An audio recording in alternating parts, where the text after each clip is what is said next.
इस वर्ष हमने बजट का प्रावधान किया है कि उत्तर प्रदेश में 18 डिविजनल हेडक्वार्टर है। हर डिवीजन में एक स्पोर्ट्स कॉलेज होना चाहिए और हर स्पोर्ट्स कॉलेज में एक सेंटर ऑफ एक्सेलेंस किसी एक स्पोर्ट्स के लिए अनिवार्य रूप से होना चाहिए। ये सेंटर ऑफ एक्सीलेंस किसी एक खेल में हम अंतर्राष्ट्रीय खिलाड़ियों को तैयार कर सकें और अंतर्राष्ट्रीय खिलाड़ियों को तराशने का और उसको आगे बढ़ाने का एक प्लेटफॉर्म होगा।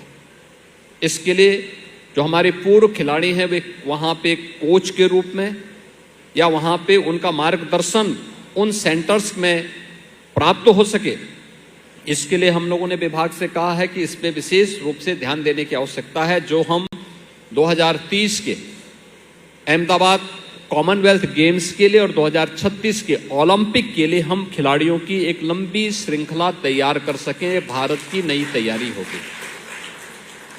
हम लोगों ने अभी व्यवस्था बनानी प्रारंभ की है।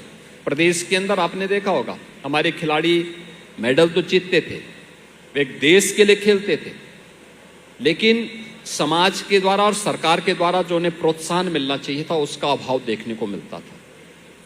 हम लोगों ने कहा नहीं भाई, अगर वह देश के लिए खेल रहा है तो हमें उसके लिए कुछ गारंटी देनी चाहिए और कम से कम हम उस खिलाड़ी को सरकारी सेवा में एक अवसर दे सकते हैं।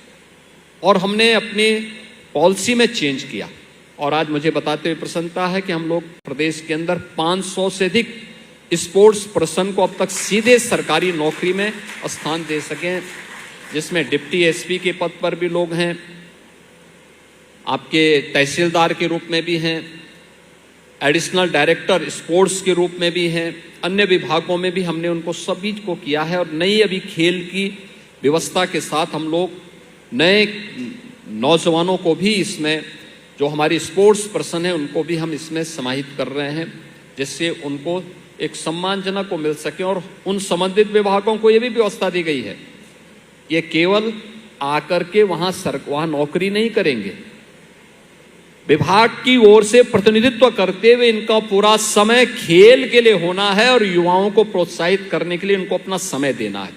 और वह उस दिशा में वे अभी कार्य आगे बढ़ा रहे हैं।